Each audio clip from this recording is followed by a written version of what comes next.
Muy buenas noches y bienvenidos a Signo Pesos, la economía al alcance de su pantalla. Estos son los temas claves de hoy. Los alimentos bajan de precio. El reporte del DANE revela que muchos productos de alto consumo han cedido en sus precios a nivel nacional. Le tomamos el pulso en las plazas de mercado. Analizaremos el panorama de la inflación en Colombia con la experta Jacqueline Piraján del Scotiabank Colpatria. Subsidios para miles de familias. El gobierno ayudará a que más de 200.000 hogares en todo el país puedan adquirir cilindros de gas y así evitar que terminen cocinando con otros combustibles más contaminantes. Hablaremos de esta buena noticia con Alejandro Martínez de Gasnova. La CREG está al garete. Esta comisión encargada de regular a los sectores eléctrico y gasífero se quedó sin su director y sin la mayoría de los expertos. Hay alertas encendidas entre las empresas por la parálisis de la regulación. Les contaremos qué es lo que está ocurriendo.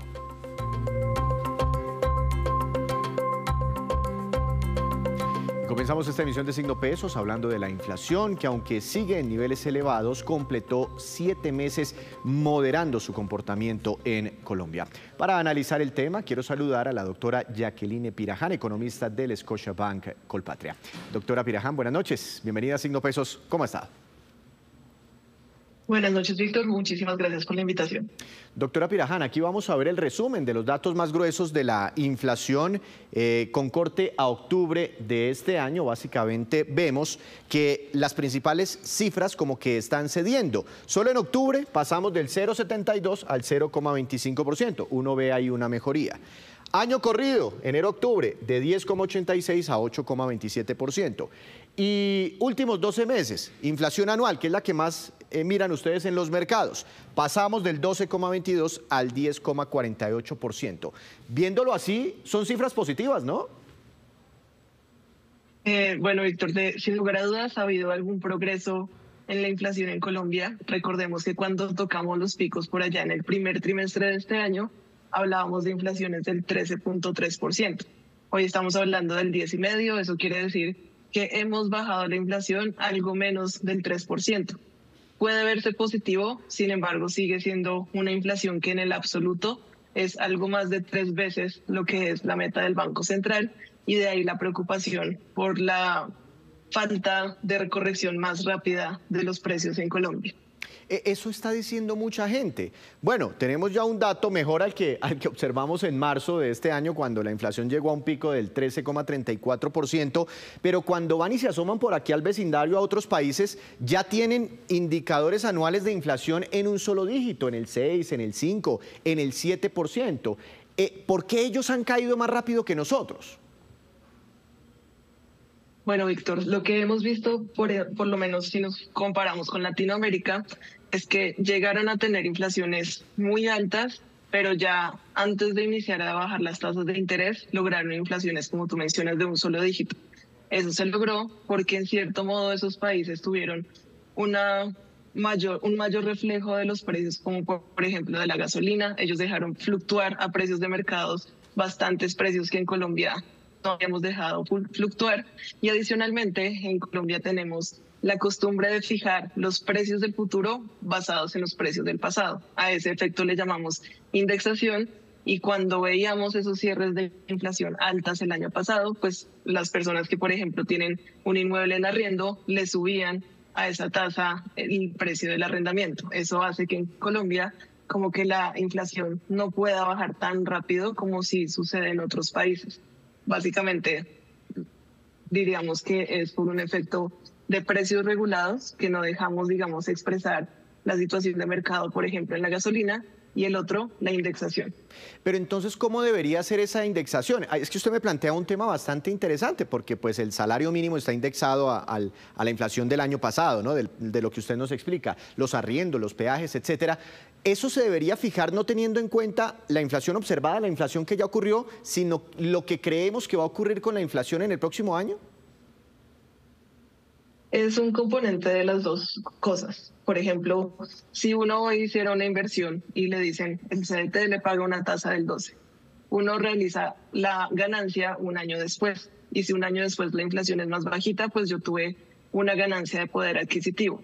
En el caso del salario mínimo puede ser lo mismo. Si hoy fijamos el salario mínimo, fijándonos en cuánto es la inflación hoy, tal vez estamos recuperando parte del poder adquisitivo que se perdió en el año. Pero si miramos que ese es el ingreso que me va a servir para el siguiente año y vemos que la inflación el siguiente año es más bajita, quiere decir que yo sí estaría ganando poder adquisitivo real si también me fijo en mis expectativas de inflación. Y de ahí que ese sea un precio muy importante para todo el mundo. Porque si bien el precio mínimo, o el salario mínimo en sí no se lo gana toda la población, pues sí afecta muchos precios que afectan una gran base de la población. Afecta cuánto cuesta, por ejemplo, la administración de los edificios, los conjuntos, cuánto le pueden subir al almuerzo o a los servicios que tengan una alta intensividad del trabajo, y por eso es que es un precio que tiene que ser fijado quirúrgicamente y no solo debe reflejar el pasado, sino la expectativa futura. Es que si lo miramos así, con solo el ejemplo del salario mínimo para este 2023, digamos que hoy, usted ahora me va a dar su expectativa, pero digamos que la inflación cierre este año en el 10%, que siga cediendo y cierre en el 10%, el salario mínimo subió 16% para este año, habría, digamos una ganancia de 6 puntos porcentuales en el poder adquisitivo de los colombianos. Pero doctora Piraján, miremos componentes internos de la inflación, ya me van a poner aquí otra gráfica para ver por rubros cómo ha sido el comportamiento de las divisiones de gasto en el último año. Y en primer lugar, transporte, 17,26% de crecimiento, muy por encima de la inflación total. Me imagino que esto tiene que ver con la gasolina, ¿no? Efectivamente. Estamos viendo que el mayor dolor en los precios para los colombianos se está concentrando, en principio, en los tres grandes golpes: el arriendo, el transporte, que refleja la gasolina, y también los alimentos. Los alimentos, afortunadamente, han dejado de subir tanto, no dejan de subir, pero han dejado de subir tanto. La parte de los arrendamientos nos habla de la inflación del pasado, porque recuerden que eso está indexado, y la parte de transporte nos habla de un precio que en su momento no se ajustó a los estándares de mercado internacional y que ahora estamos ajustando, y el cual pues nos está cobrando un poco ese deterioro en la percepción de precios que tenemos en Colombia. Claro, se mejora una cosita, que es el déficit fiscal que tiene Colombia por ese fondo de los combustibles, por eso se está subiendo la gasolina, pero bueno, se impacta de otro lado a la inflación. Y yo quisiera que usted me explique con esta otra gráfica que tengo aquí, un tema que es bastante interesante, pero del que poco se habla, y es la contribución que tienen las divisiones de gasto sobre la inflación total. Voy a esperar aquí que me cambien la gráfica, porque aunque no sean muchas de las divisiones de gasto, las que mayores variaciones tienen en este reporte del DANE, variaciones porcentuales, sí vemos que en algunos casos son las que más contribuyen. ¿Cómo entender esta gráfica? Bueno, Víctor, la contribución se saca teniendo en cuenta no solo la variación del precio, sino qué tan representativa es en la canasta de los colombianos. Y ahí lo que nos está mostrando es que digamos, un hogar representativo en Colombia se gasta casi el 30% de su ingreso pagando arriendos. Y ese rubro de alojamiento, agua, electricidad representa eso: arriendos y servicios públicos. Y pese a que no ha sido de las mayores variaciones, sí contribuye mucho a la canasta de los hogares, porque tiene una representatividad grande en el componente de gasto de los hogares. Es por eso que vemos que lo que nos ha impactado este año es básicamente comer, transportarnos y alojarnos. Y el alojamiento tiene que ver mucho con esas indexaciones que tenemos a los precios del pasado, por ejemplo, a tener costos de administración altos, porque, por ejemplo, el salario mínimo sube, y pues yo creo que la discusión para el siguiente año va a seguir siendo qué tanto estos precios se van a seguir indexando, qué tanto cuando tengamos las asambleas de los edificios nos dicen, no, es que el mínimo subió 11 o 12%, hay que subirle a la administración 12%, porque la mayoría de servicios que utilizamos utilizan o se apoyan de personas que de pronto ganan ese nivel de ingresos. Claro, no, muy interesante entender entonces esto de la contribución. Ahí vemos servicios públicos, alojamiento, transporte y alimentos, lo que más pesa dentro de los gastos o de los ingresos de los hogares colombianos. Una última pregunta, de pronto si en producción me vuelven a la gráfica principal para tener los datos gruesos de la inflación, para sobre ellos que usted me indique, 10,48 es la inflación anual en octubre. ¿Cómo creen ustedes que va a cerrar este indicador en este 2023? Eso es muy importante para los negociadores del salario mínimo y para muchas cosas. Y además de eso, ¿qué creen que haga el Banco de la República con sus tasas de interés? Porque el presidente Petro volvió a trinar. Necesito que nos bajen las tasas de interés para no asfixiar la economía. Bueno, respecto a las proyecciones, estamos esperando que la inflación baje al 9,5% a final de año. Es una inflación que, si se fijan, es 3 veces superior a la meta del Banco Central. Es un progreso, sí, porque estábamos en 13, pero la tarea no está completa. Y sobre el Banco de la República, teniendo esa desviación, es probable que se demore un poco en bajar las tasas de interés. Creemos que de pronto hay un chance de que se bajen las tasas de interés muy moderadamente en diciembre, pero hay mucha incertidumbre de aquí hasta el 19 de diciembre, que es cuando ellos deciden. Para ese entonces no sabemos si vamos a tener la fijación del salario mínimo. Hay incertidumbre sobre la subida de unos precios, como por ejemplo lo puede ser el diésel, también los peajes, entre otras cosas que siguen generando como una incomodidad para el que el Banco Central inicie enérgicamente un recorte de tasas. Y en ese sentido, nuestro segundo mejor escenario es que tal vez el Banrep espere el primer trimestre del próximo año y de pronto, cuando tenga más información y más avances de los principales riesgos a la inflación, comience a bajar las tasas de interés de una manera un poquito más acelerada. Doctora Piraján, muchas gracias por esta explicación. Que tenga una feliz noche. A ustedes muchas gracias por la invitación y también feliz noche. Los datos más relevantes de la inflación y sus posibles impactos sobre las decisiones del Banco de la República. A propósito de costo de vida, los precios de muchos alimentos han registrado un alivio sustancial para el bolsillo de los colombianos. En octubre, según el reporte del DANE, cuando lo miramos con mayor profundidad, muchos tuvieron caídas considerables en sus precios, aunque otros, al contrario, se han encarecido. Le tomamos el pulso a este tema en las plazas de mercado. Veamos. Según el reporte del DANE a nivel nacional, estos alimentos tuvieron caídas en sus precios durante octubre. Naranjas menos 11,44%, cebolla menos 10,90%, tomate de árbol menos 4,49%, yuca menos 4,17%, zanahoria menos 2,71%, maíz menos 1,89%, aceite menos 1,43%, trigo menos 0,45% y carne de res menos 0,34%. Sin embargo, estos otros productos mostraron alzas a nivel nacional. Papa 19,14%, frutas frescas 2,41%, quesos 0,76%. Salimos a las plazas de mercado de Bogotá para evaluar la situación.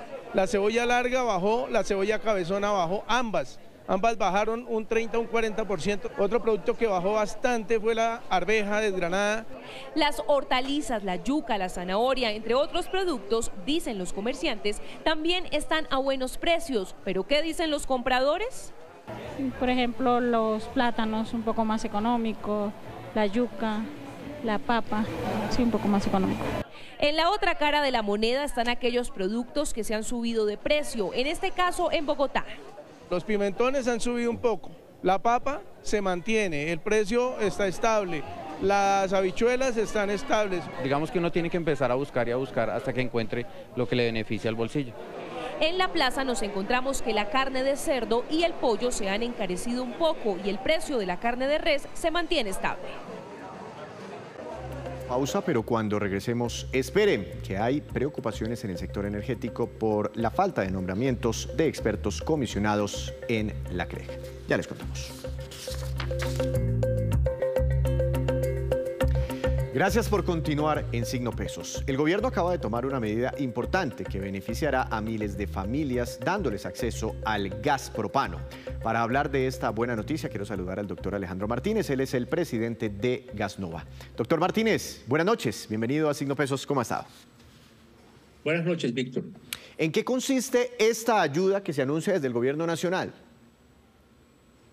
Desde hace prácticamente unos 10 años se estableció un plan piloto de subsidios para el consumo de GLP en cilindros, que consiste en que para 6 departamentos del país, solo para esos 6 departamentos, para los estratos 1 y 2, se hará un descuento del 50% del valor del cilindro para el estrato 1 y del 40% para el estrato 2.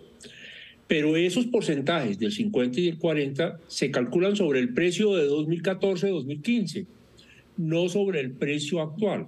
Entonces, lo que este gobierno ha hecho es una actualización de esos valores, cogiendo el promedio de los precios de los cilindros del año pasado, con lo cual va a beneficiar a más de 200.000 usuarios en esos 6 departamentos. Para citar un ejemplo, ¿cuánto valía un cilindro en esa época y cuánto vale hoy en día? Porque pues, al hacer la actualización el subsidio crece, ¿no? Claro, entonces, digamos que básicamente si el subsidio era de alrededor de 15.000 o 16.000 pesos por cilindro, ahora el subsidio va a ser de 30 a 32.000 pesos por cilindro. O sea, va a ser exactamente la mitad, el 50% para el estrato 1 y el 40% para el estrato 2. Entonces, allí se va a beneficiar una gran cantidad de gente muy vulnerable del país, de lo que el gobierno llama la Colombia profunda, que están en riesgo, dado los altos niveles inflacionarios, de pasarse a la leña, generando mayor pobreza energética. Entonces, digamos que es una medida importante en la medida en que básicamente se les duplica el subsidio en esos 6 departamentos. Ahora, este subsidio se da una única vez, es decir, cuando yo voy o la persona beneficiada va y compra el cilindro, o es un subsidio que se aplica cada vez que lo renueva, que lo llena con gas. Todos los meses tienen la posibilidad de obtener el subsidio sobre lo que llaman el consumo de subsistencia, que es alrededor de 14 kilos. Entonces, la familia tiene derecho al subsidio sobre esa cantidad de GLP al mes. Entonces, todos los meses pueden ir a pedir a la empresa distribuidora que les entregue esa cantidad, ese cilindro, esa cantidad de GLP con el descuento, con el subsidio, en forma tal que la compañía le entrega con ese descuento al presentar la cédula de ciudadanía, y después la compañía a los 2 o 3 meses recibe el reembolso por parte del gobierno nacional. Ahora, a veces pues hay críticas sobre la forma como focalizamos los subsidios. Uno creería que este es un subsidio muy bien focalizado para familias que realmente necesitan esta plata, pero ¿cuánto puede llegar a costar un programa así? Para compararlo, por ejemplo, con el otro subsidio que entrega el gobierno nacional, hoy el ministro Bonilla estaba diciendo que subsidiar la gasolina y el diésel nos había costado históricamente más de 103 billones de pesos. Y ahí se beneficia a todo el mundo, pues sí, personas muy necesitadas, pero también el que tiene la supercamioneta. Sí, usted tiene toda la razón. Fíjese que ahora en diciembre el gobierno contrató una consultoría para ver cómo estaba funcionando este tema de los subsidios al consumo de cilindros de GLP, que es lo que la gente normalmente conoce como los cilindros de propano. Y lo que estos consultores encontraron es que realmente el subsidio está muy bien focalizado. Está llegando realmente a los estratos 1 y 2, porque el sistema, como se hace, no es a través de la estratificación del predio, sino que se mira en el Sisbén si las personas están allí registradas y con la cédula de ciudadanía es que les entregan el subsidio. Entonces, claramente llega a la persona a la cual el gobierno quiere que le llegue ese subsidio, que es la gente más pobre. Fíjese que el año pasado se asignaron 56.000 millones de pesos para el subsidio en estos 6 departamentos. Y el subsidio, por ejemplo, para energía eléctrica, más de 2 billones de pesos. El subsidio para gas natural, 900.000 millones. Para el GLP, 56.000 millones. O sea, estamos hablando de 20 veces menos. Y el subsidio a la gasolina, como usted bien lo mencionó, pues llega a sumas del orden de los 23 billones de pesos. Entonces estamos hablando de un subsidio a la gasolina y al diésel, que son combustibles altamente contaminantes, versus un subsidio que cuesta 50 veces menos, que beneficia a la gente más pobre, pero que además se trata del consumo de un combustible limpio, que es el GLP, que es un gas combustible. Ahora, esta es una ayuda para esas personas que de no tener esa ayuda, ¿cómo hacen para cocinar? Pues básicamente la leña. Y la leña genera unos problemas respiratorios muy fuertes. Miles de personas mueren al año por enfermedades respiratorias asociadas al uso de la leña. Entonces, digamos que tiene unas implicaciones desde el punto de vista del medio ambiente, porque se evita, por supuesto, la deforestación para cortar la leña.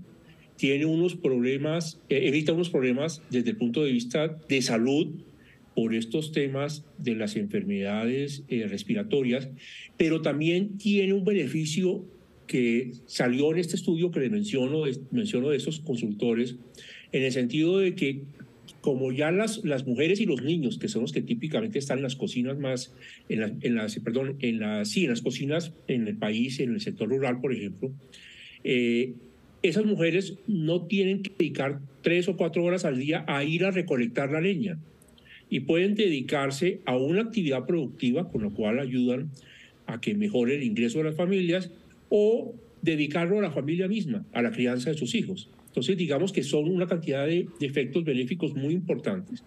Es que el gas propano, como se le conoce comúnmente, es un combustible básicamente de transición que ayuda enormemente a reducir la pobreza energética en el país. La pobreza energética, un concepto del que se está empezando a hablar bastante en Colombia en medio de este proceso de transición.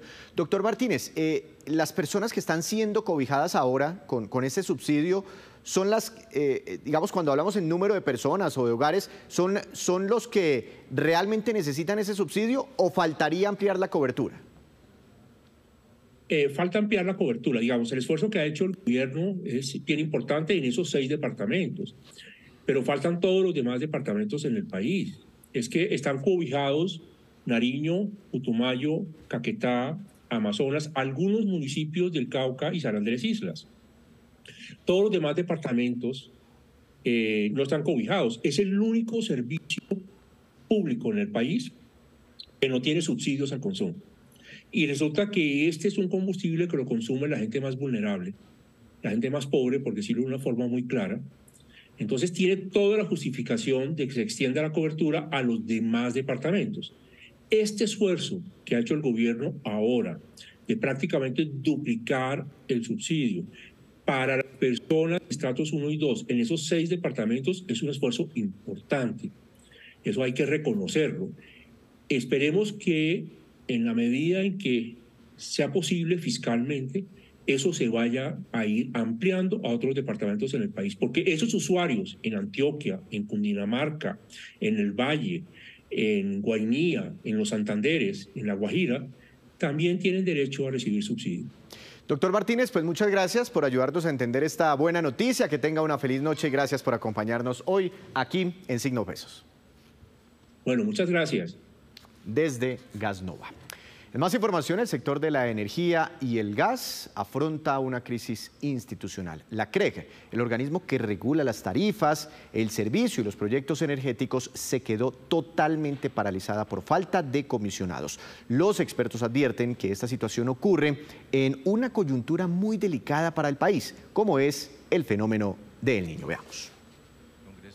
José Fernando Prada fue esta noche el director ejecutivo de la Comisión Reguladora de Energía y Gas CREG, y su salida se suma a los otros comisionados que habían renunciado o se les había acabado el periodo y no han sido reemplazados.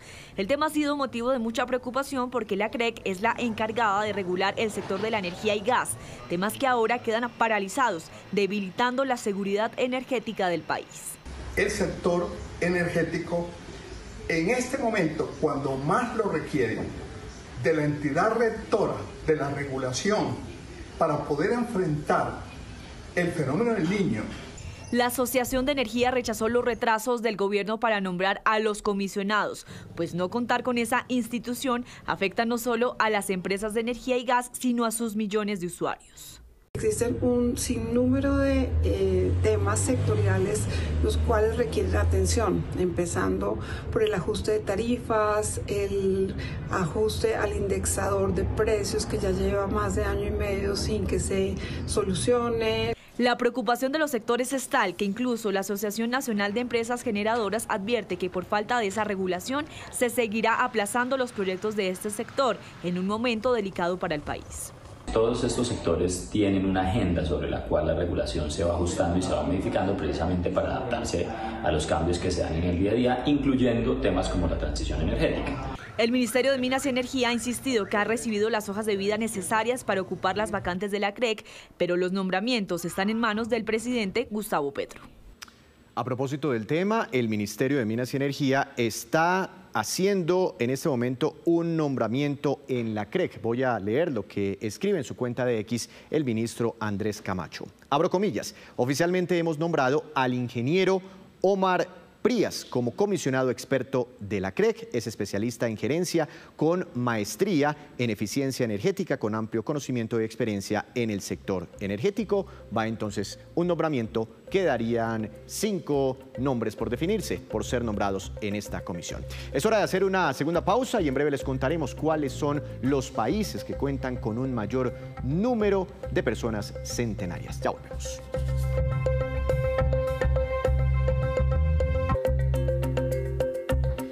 Regresamos a Signo Pesos con esta que es la cifra económica del día. Es bastante grande, 190.221 millones de dólares y corresponde al monto de la deuda externa de Colombia, esto con corte a agosto de este año 2023. Según el reporte oficial del Banco de la República, la deuda externa tuvo un incremento de 7,32%, aunque bajó un poco frente a la cifra de julio de este año. En agosto de 2023, la deuda externa equivalía al 56,9% del Producto Interno Bruto. Y arrancó en Bogotá un gran evento gastronómico que tiene al queso como protagonista, un mercado con cifras de consumo ascendentes en nuestro país. Veamos. Se trata de la edición número 13 del Salón del Queso, la más importante del sector y que espera una asistencia de 20.000 visitantes, 21.000 unidades de producto vendidas y un crecimiento del 20% respecto a la feria del 2022. Nos ha mostrado que el consumo de queso en Colombia ha aumentado. Digamos que hace unos 5 o 6 años atrás el consumo per cápita de los colombianos era de 1 kilo de queso por persona al año. Hoy vamos en el 1.3, lo que hace que definitivamente tengamos esa tendencia favorable y positiva de consumo de un producto tan especial como es el queso. El mercado del queso en Colombia en el sector retail, de acuerdo con la consultora Nielsen, es de 620.000 millones de pesos, con más de 65 millones de unidades y 23 millones de kilos vendidos. El mercado está creciendo, 28.4% en valor y 4% en unidades frente al año 2022, cifras impulsadas por el consumo de regiones específicas. Definitivamente el sector de Antioquia por el consumo del producto a la hora del desayuno, pero está mucho más asociado a los quesos frescos, mientras que el resto del país puede estar asociado a 1.3 kilos. En Antioquia se consumen más o menos el 3.6 kilos por persona al año, o sea que es mucho mayor, pero tenemos tendencia a crecer en la costa y en Cundinamarca. Holanda e Italia son países invitados de honor a esta edición del Salón del Queso, que tendrá programación hasta el domingo 12 de noviembre. Y hoy concluyó en el Teatro Julio Mario Santo Domingo el World Business Forum, un evento donde se buscaba inspirar a nuestros emprendedores con la experiencia de grandes empresarios nacionales y también internacionales. En la jornada de cierre se presentaron casos muy, pero muy interesantes como el de Tesla. Crecimiento, liderazgo, creatividad y confianza son solo algunas de las lecciones que han aprendido empresarios colombianos en el World Business Forum. La ponencia de Javier Fernández Aguado, escuchar a Teresa Perales, nos inspiran a hacer las cosas de una manera diferente, nos motivan, nos invitan a no quejarnos tanto de ciertas cosas. En esta 8ª edición en Bogotá, los temas protagonistas de las conferencias magistrales han sido el propósito y la tecnología. De hecho, hay muchas tecnologías muy avanzadas que nos están utilizando, porque lo importante es cómo las personas aplicamos esta tecnología, ¿no?